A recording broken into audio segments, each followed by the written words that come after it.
Episode number 201 of the Wholesome Fertility Podcast. My guest today is Dr. Doni Wilson. Dr. Doni is a naturopathic doctor, certified professional midwife, certified nutrition specialist, and best-selling author of Master Your Stress, Reset Your Health. For more than 22 years, she has helped thousands of patients overcome health challenges and achieve wellness by using specific strategies that address the whole body and ultimately resolve the underlying cause of distress.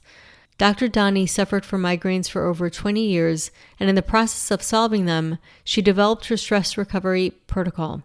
Dr. Doni brings awareness to the impact of stress on our health and how it is possible to recover from burnout and become resilient to stress. Welcome to the Wholesome Fertility Podcast. I'm Michelle, a fertility acupuncturist here to provide you with resources on how to create a wholesome approach to your fertility journey.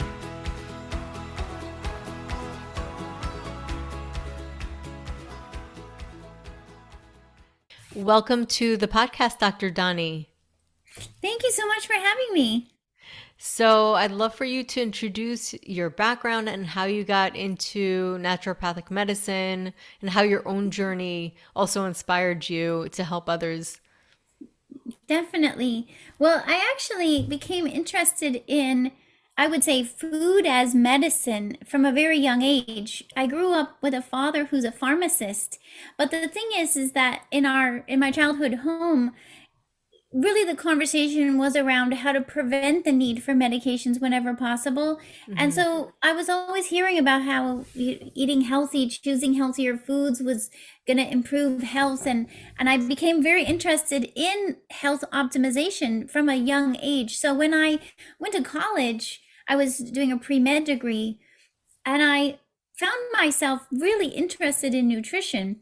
And so I ended up doing a degree in nutrition as well. And that led me to ask the question, well, I want to go to a medical school that includes nutrition as medicine. Yeah, isn't that interesting? Because it's not, and it should be, right?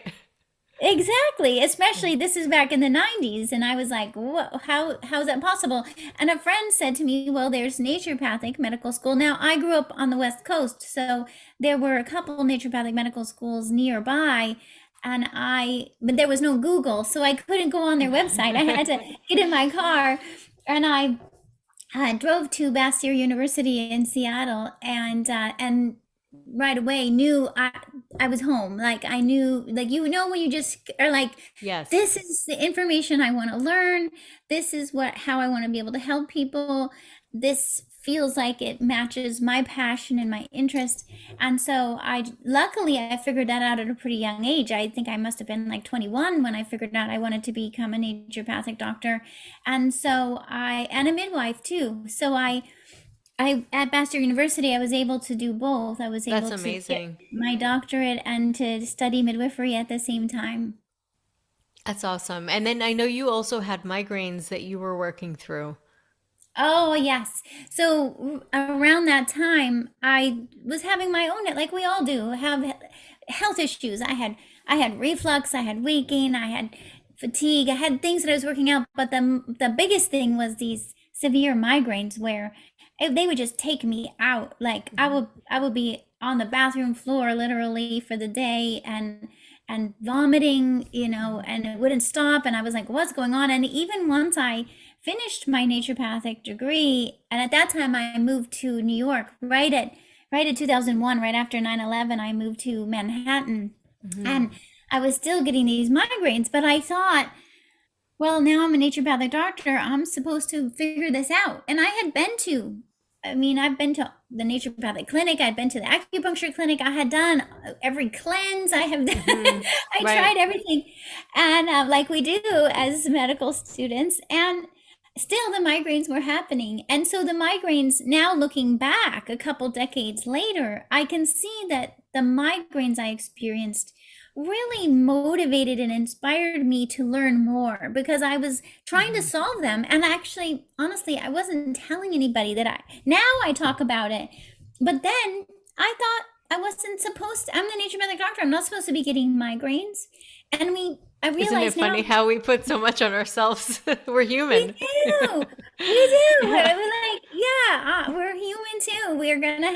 issues. Mm-hmm. And so actually it turns out that after ever, I mean, I'm ever over the years, those migraines inspired me to study uh, all everything from dietary changes like gluten free, which was a new thing back in the early 2000s, Right. and leaky gut, and also what we're going to talk about today, which more is the stress and cortisol and neurotransmitters. And I felt that I had to solve it. Like I felt I'm not going to just, yes, I can take a pill and get the pain to go away, but I want to know why these migraines are happening. And so they really drove me to develop the protocol that I use with patients that not just for migraines, but it turns out that the protocol that I discovered solving my migraines helps people with so many health issues. And so that's those migraines I'm actually grateful for now. Back then, I Yeah. was not grateful for. Right. Right? Like in the moment, our health issues, sometimes it's like, why is this happening to me? Why is my body doing this to me? Why, why does this have to be happening? And we feels very separate from our experience in our bodies. And it was actually through acceptance of my body, acceptance of myself, acceptance that I was having migraines and communicating about it, that was able to solve them. Now I don't get those migraines. So thank goodness. Amazing. So what was the cause of your migraines? It was multiple factors. And I think this is a really important point because for health in general, whatever health issue someone might be struggling with, it's often more than one thing. Mm-hmm. It's Right. That's a not, good it's point. not, it's not just like we wish it was one thing, right? We kind of would like to just focus in and say, I want to find this one thing, this one It pill, would be right? so simple. Right, just do this one thing. And sometimes it happens that way where like one thing solves it all. But I would say for most health issues, it's multifactorial. Hmm. And that's why it took me time to work through all the different factors from I had severely imbalanced cortisol and neurotransmitter levels, especially after going through medical school training, midwifery training, and having my daughter. I was totally depleted. Hmm. So Right. no, that alone was creating migraines, let alone the leaky gut and food sensitivities. I had all kinds of digestive issues I needed to solve. And then this sort of more psycho-emotional, spiritual level that needed to be addressed. And I also discovered toxins that I had been exposed to that were adding to it. So Right.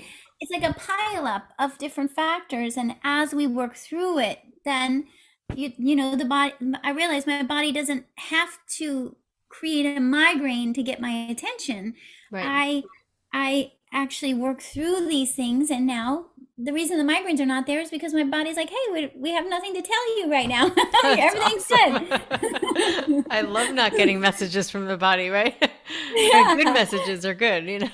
Yeah, but we have to like be listening and implementing and integrating on a daily basis in order to get there. And that's the key. I mean, I think that again, we sometimes wish we could just get over the hump and like everything's good from there. The grass is greener on the other side kind of Hmm. thing. But actually what I found is that it's the journey. This is being human. If we go Right. like what is it to be a human? Well, being human is learning to connect with ourselves, learning to listen to our bodies, learning to give our bodies what they need on a daily basis. Hmm.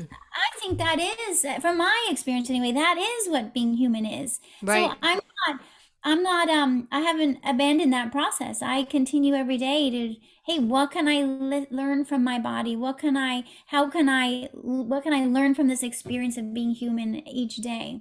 Yeah, and it's so true because tuning in every day because your body changes and Yeah. sometimes you could, get away with like eating, for me at least, I thought I can get away with eating gluten for a while and then all of a sudden my body like caught up and Yeah. it was able to somewhat deal with the attack because my body personally was very sensitive. But then eventually that changes. So it's important to change and pivot because we get so used to one way, but the body isn't able to sustain certain things. And then it shifts and moves and needs different things.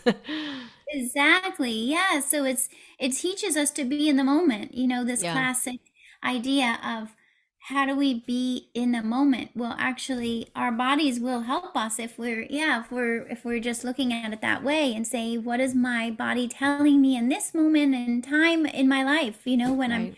whether I'm 25 or 35 or 55 or 75, what yeah what's different, and what are the needs will shift, and it helps us to realize that we're not robots or Hmm. machines, Hmm. right? Like, we actually are very responsive to our environment, every part of our environment, from the light and darkness, right? Even Right. night and day, versus sound that we're exposed to, versus other energies and relationships, and in our lives, even exposure to nature versus not being exposed to nature. It's like Hmm. our brain is picking up on so many signals from our environment all the time. Right. And as that environment shifts over time, our what our body needs in order to counterbalance and keep up and stay healthy is going to change too. Yeah, totally. And so you have actually really dug into how stress impacts the body. I find that topic so fascinating because I just think that it really makes a huge difference. You know that I've lived in New York and I used to work in the city, and I had a lot of stress. And it was not even just my own stress, it was the stress of the people around me because we are not islands. We can actually pick up on other people's stress and it can impact us, that high energy. So I know that it can impact on so many levels, and without even realizing it, it can wreak havoc on your body and your hormones. So I wanted to talk about it because we all know stress isn't great. And we're not talking about normal stress. Normal stress, everybody has normal stress. We're talking about distress. We're like Mm-hmm. really strong stress that's chronic. Mm-hmm. So, from your perspective, how does that impact the body? Mm-hmm. Well, and so part of my motivation way back when I was asking this question, and I would read all the research. I would go through, and I would just be like, how is it that stress is affecting our body? Let me really understand it.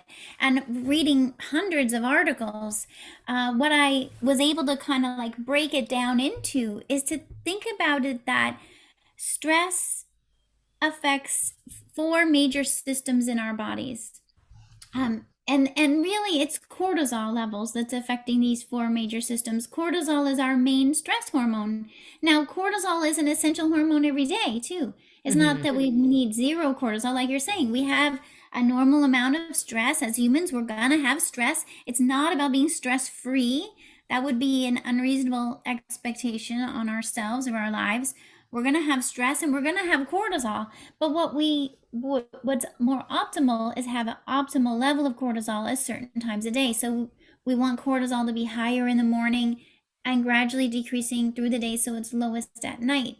So Hmm. what the studies show is that when cortisol is either too high or too low for that particular time of day, it affects these four major systems, which is the digestion. So we think about it like, if we're a lot of people, when we're under more stress or chronic stress, it shows up in the digestion, right? We get like reflux or ulcers or bloating or constipation or diarrhea, right? It's no wonder it shows up as digestive symptoms, because cortisol, and when cortisol is too high or too low, it's affecting the digestion. It's basically turning off our digestion and causing leaky gut, which we can talk more about.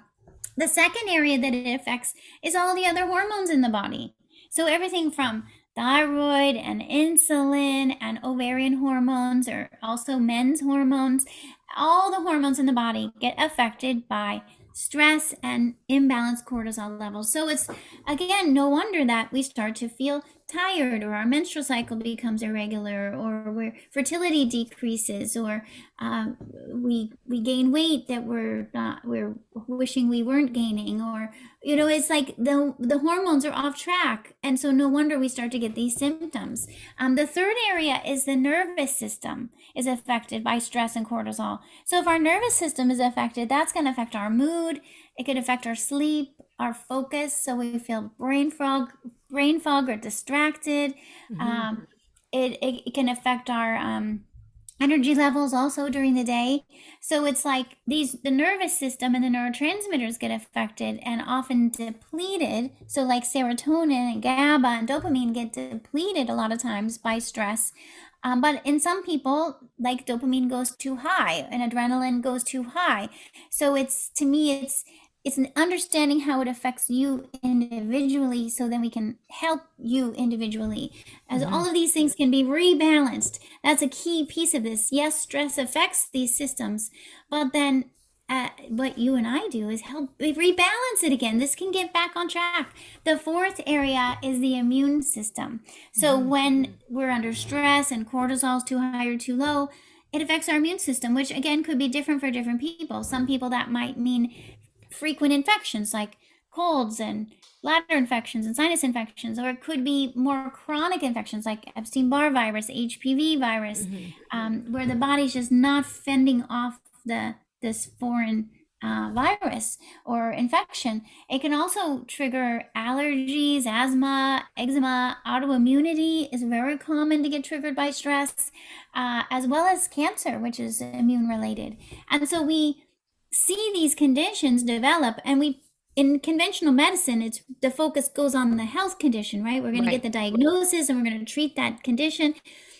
But from a naturopathic perspective, I'm looking at it from the underlying cause. I'm saying, well, the symptom, whether it's irregular menstrual cycle or weight gain or fatigue or anxiety, that's telling me that something's out of balance. That's telling me that these four systems, or all or some of these four systems, are being affected by stress and cortisol. And so to me, that, that was such a revelation, because then I could look at any case, any patient that comes in, and look at it from this perspective and see, oh, this is why their symptoms are happening. And if I can help get cortisol back to optimal and get their gut health functioning again and get their neurotransmitters back on track and their immune system back on track, they're going to feel good again, because now we've recovered, we've addressed what stress caused. Right. So you're going to the root cause, and then, of course, also addressing all the things that the root cause affected. So you're doing kind of a multifaceted approach. Yeah, it's like a repair. I just look at it as like, I'm going to do a scan and find out what got out of balance because of stress. Let's get it all rebalanced. Because the cool thing about, really, I think, nature and naturopathic medicine is, and even other forms of medicine like TCM medicine, right? It's like these systems of medicine, and homeopathy, even as an example, all kinds of different systems of medicine that inherently are about helping to rebalance the body, right? How do we rebalance? How do we rebalance hormones, rebalance neurotransmitters, rebalance gut bacteria, rebalance energy, rebalance chi, right? Like, we can do a lot of rebalancing, and that's what a lot of traditional medicines are based on. Yeah, it's powerful. It really is a powerful way of looking at the body. And again, just like you said, if you're only worried about the symptoms, they're just going to keep coming back, because if you're not going to address the underlying cause, it's just going to keep happening again and again and again. And I think that that's the key point from all of that. And then also, I do want to address one other thing. Like, sometimes people don't realize, but stress can be an addicting emotion or feeling or Yes. state. It is. And it's very addictive because it tends to trigger dopamine, and dopamine is one of our most addictive neurotransmitters, right? We get that dopamine release, and that's where we get this term adrenaline junkie. Like, a lot of people say to me, "Oh, I'm okay with stress. Stress doesn't bother me. In fact, I'm an adrenaline junkie." And it's like, okay, so That's a you're very New York thing to say. right? Addicted to stress, basically. Yeah, totally. Because it's like our nervous system is so used to it. Even from a traumatic childhood, there's a very high percentage of us, more than 50% of us, we've all had some stress in childhood. Some have had even more traumatic stress in childhood. And so we're trained, our nervous system has been trained from a very young age that stress is normal. Like, that's that just seems normal. It Right. seems like a normal environment for our nervous system, and so our nervous system ends up wanting more of that. Like it's going to choose that. We're going to find ourselves choosing stress It again. becomes our home. Mm-hmm.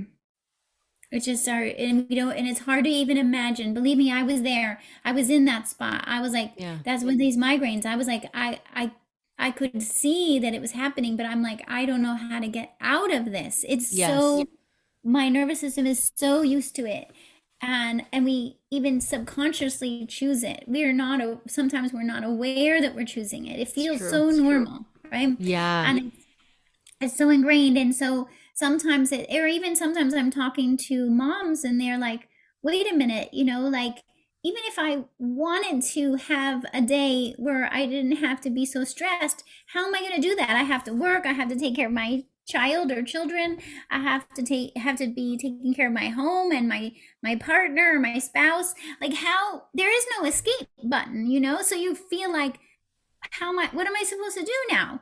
And so what I encourage is to, first of all, the awareness of it makes a difference. Just Hmm. being aware, you start to go, Right. okay.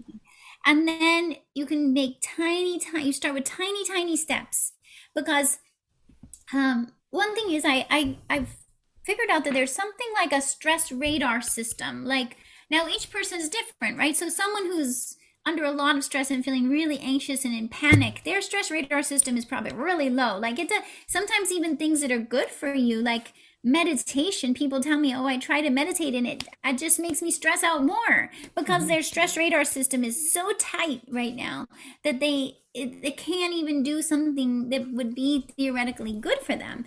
And when that's the case, then we have to start with tiny, very gentle, compassionate steps. Like, it might be that you just start with, can I even take a deep breath?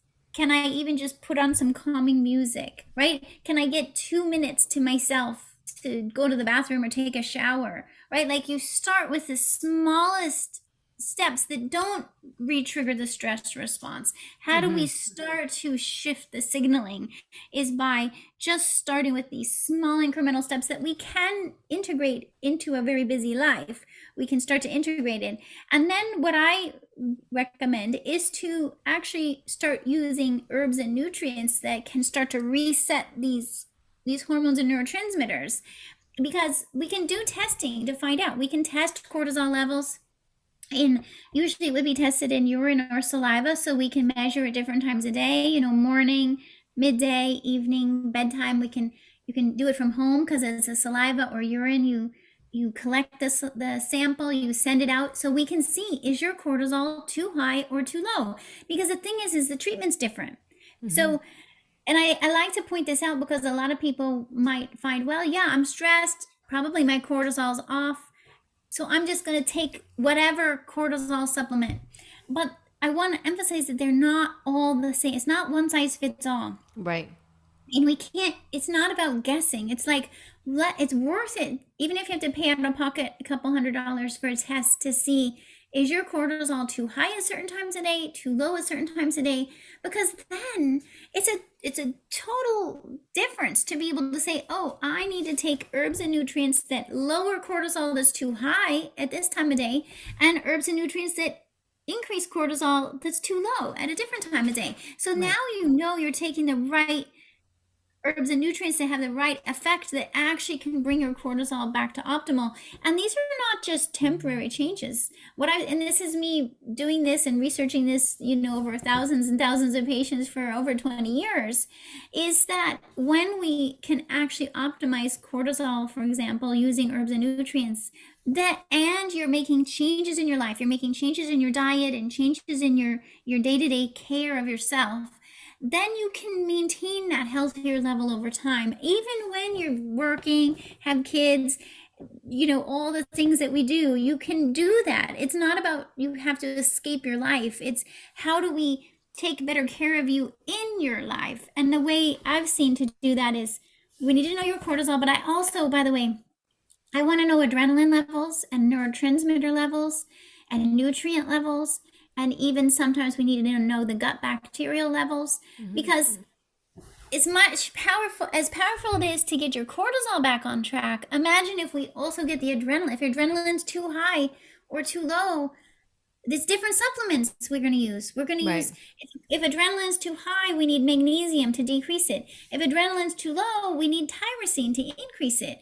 But if a person just takes tyrosine randomly, it might make them feel worse. Right. So I'd rather know what's your adrenaline so you're taking the right nutrient, or what's really going on with you, or is your leaky gut mild, moderate, or severe? How much effort do we need to put in healing leaky gut, or rebalancing your gut bacteria, or how are your nutrient levels, your folate and homocysteine levels? Like, so we can actually get in and rebalance, recalibrate all of these things.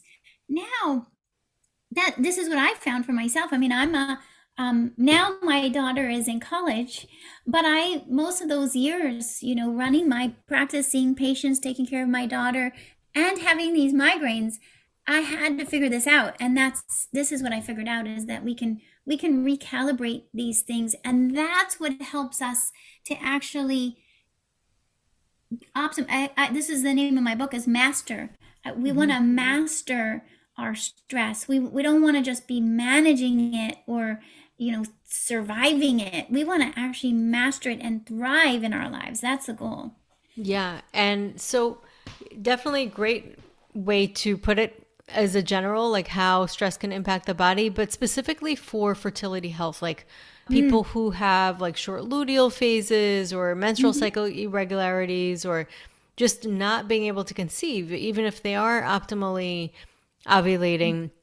How can stress get in the way of that? It's one of my most favorite things to do, by the way, is helping women to conceive a pregnancy. Is so amazing. And the way to think about it is that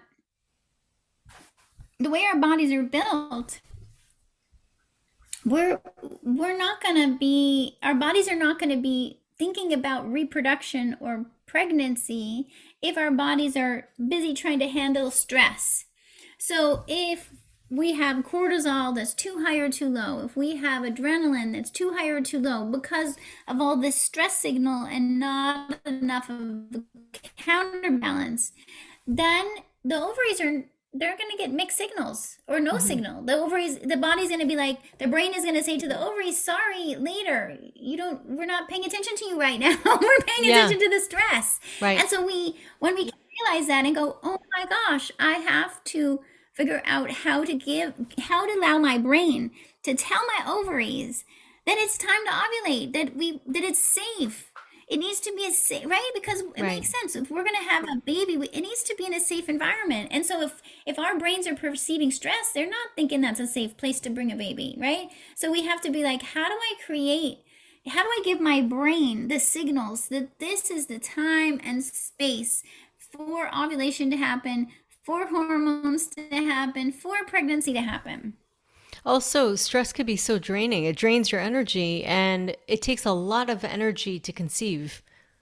Yeah. Yeah, it does, and drains our nutrients. So Yeah. if we're depleted in iron and folate and other B vitamins and choline, and that these are antioxidants. All of this is necessary for the ovaries to work right and for pregnancy to happen. And if we're so depleted, and sometimes we don't realize, I can't tell you how many times we don't, and the regular blood work doesn't always show it, right? So you might be getting sort of standard blood work, and it's like, well, you don't have anemia, and your B12 level looks normal on the lab, but that doesn't mean that you don't have nutrient deficiencies. It's going to require that we do some specialized tests to find, hey, maybe you don't have anemia, but do you have low iron? And maybe your B12 looks okay on the blood test, but is your body actually metabolizing the B vitamins effectively?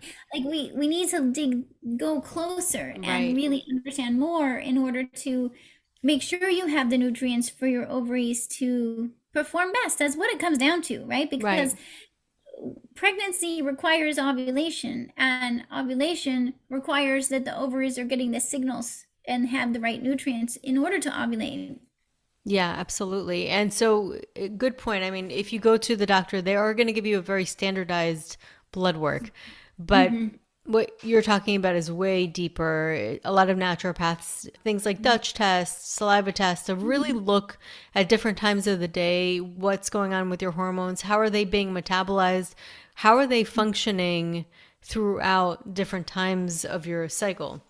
Mm-hmm. So those things are really important to see, and it gives a lot of insight. Also, gut testing, that's huge. Seeing the microbiome.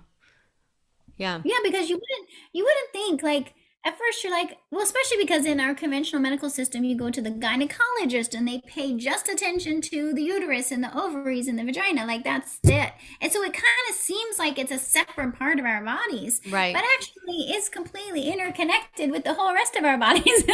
So Totally. our gut health and our gut bacteria.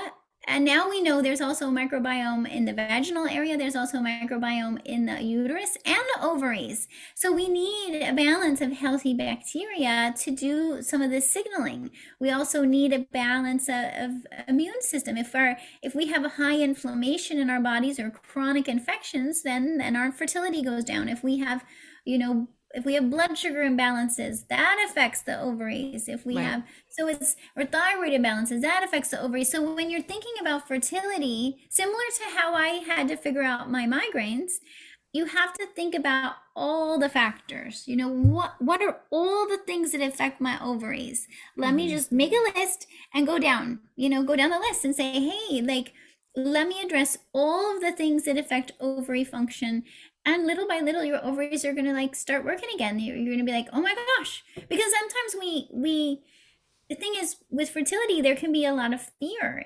We get stressed about not being able to get pregnant. Yeah. We get stressed about the biological clock. We get stressed about what if I'm going to need fertility treatments.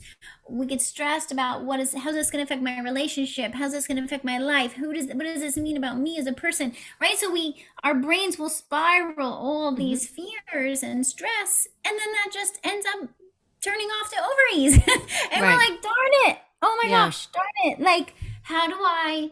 And it's not easy. It's not easy. It's like, because these are real worries and real Right. concerns, but at the same time, how do we walk that tightrope? How do we be aware of the possibilities while also really giving our brain the signal that it's safe and okay to ovulate and get pregnant? So we have to be doing both at the same time, and I think that's an important thing to address with fertility, right? Is to just like go, yeah, there's going to be added stresses just from wanting to get pregnant and maybe feeling like it's taking longer than you'd like it to take. And how do you do that and still hold this commitment and intention for pregnancy? I think a big part of it is going to a doctor who doesn't know what you know, and what to look for, and that the body can actually regulate. And because I was told that for many years, I had irregular periods, and they said that's just the way your body is, and the only thing you can do to get normal periods is go on the birth control pill. So I knew something wasn't right about what I was being told. Maybe because my grandmother planted seeds early on about nutrition and how the body heals itself. Somehow in my mind that went in, and it stayed. But for a lot of people that don't know that, that could rob so many people of hope in the body being able to heal itself. So that in itself can be really stressful because you feel like you're at a dead end and there is nothing better that you can do for yourself. There are no other options. And when people do finally find that out, they feel a lot better. But even when they feel better, even if they're coming to me or like doctors like you, they still feel stressed. And I see it all the time after going to see the doctor and having that conversation about their numbers or their lab, their test scores, because that's what it feels like. So it is this up and down journey for so many people. Yep, yep. And to realize that of course, we need that conventional medical system. Yeah. So it's not that you have to choose one or the other. It's that it's about acknowledging, and I think most conventional medicine practitioners also acknowledge this now, is that this is their training. This is what's in their toolbox, Yeah. birth control pills or surgeries or procedures. And we're like, great, well, sometimes we need those prescriptions, sometimes we need those procedures. Yeah. But to acknowledge that there's other systems of medicine and ways of looking at things that Yeah. can integrate and work together with it. It's not, you don't have to feel like you're choosing one or the other. And and sometimes more than anything, I look at it as choosing yourself. Choosing, hey, what do I really want for myself, my health, my life? You get to choose. You get to be your best health advocate and choose what you want to do for your health, and not let it be determined by a medical system or an insurance plan, or Right. you get to choose. Put Yes. the power back for yourself. Yeah, absolutely. And that's something that I always find really important for me to mention on the podcast for the listeners is self-advocacy and your own knowingness in your body, and really going through many different modalities to figure things out, because sometimes you do have to do that. And one person or one practitioner is not going to give you the answer that you're looking for. They may be very certain about their answer, and that's probably because of their training and that's their toolbox, like you said. But it's important for people to really uncover, especially if they feel in their heart like something else is out there that I can discover. So I think it's really important for sure. So for people who would like to work with you or read your book, how can people find you? Well, my first name is Doni. It's short for Donielle, so it's spelled Doni, and my website is drdoni.com. So you can spell it out like DOCTORDONI.com. And I'm also Dr. Doni Wilson on social media. And then I have a podcast called How Humans Heal. So you can find that on YouTube and other places where podcasts exist. The book, the Master Your Stress, Reset Your Health book, and my other books are available at Amazon and everywhere else that you might be looking for a book. Master Your Stress is also an audiobook if you prefer audiobooks. And it's really, what I do in this book is, this is the thing, is I'm as much, I love women's health. I mean, I'm trained as a midwife. I do still so much women's health, and fertility help is one of my favorite things, as I mentioned. But I also love to address all these ways that stress affect our health. And so with this book, it's really like saying less of a focus on a specific condition and more of a focus on how do we understand your body and what it needs to heal, and to realize that we're individuals. And so in the book, I share these 5 stress types that I identified. And these are the most common stress patterns. So I've talked about cortisol and adrenaline. And so to see that it's important to know what your cortisol and adrenaline levels are. And there's 5 most common patterns of high or low cortisol and adrenaline. Once you know your stress pattern or your stress type, I call it, then you can use that information to not only implement your nutrients and herbs and optimize your levels, but also you can use it to modify your self-care, your diet, your sleep patterns, your recovery activities like meditation and mindfulness and time in nature and journaling and so on, and your exercise. So I've really, again, looked at the research and found that our stress recovery is not one size fits all. It's not that we all need the same one supplement or the same meditation plan or the same self-care routine. It needs to be individualized to you. And that makes it tricky, but I want to be honest about that and say, like, that just gives us more opportunity for you to listen to yourself, as you and I've been talking about, really understand your body and to give your body what it needs to recover from stress, which could be different than you and me and other people. Right. So it's about the individualization that I think is key. And it's in that individualization that we actually find the most compassion for ourselves and love for ourselves. And so that's the cool thing, is women I work with end up so empowered about their own ability to heal, their ability to get pregnant, their ability to go through their day-to-day life, because I'm putting it in their hands. I'm giving them the information to navigate life in your body. Yeah, it's true self-care, really taking your time, listening. I mean, that's how people show care, but showing it to yourself and your body responds. It does. Well, Doni, I could talk to you for hours. Definitely a topic that I love.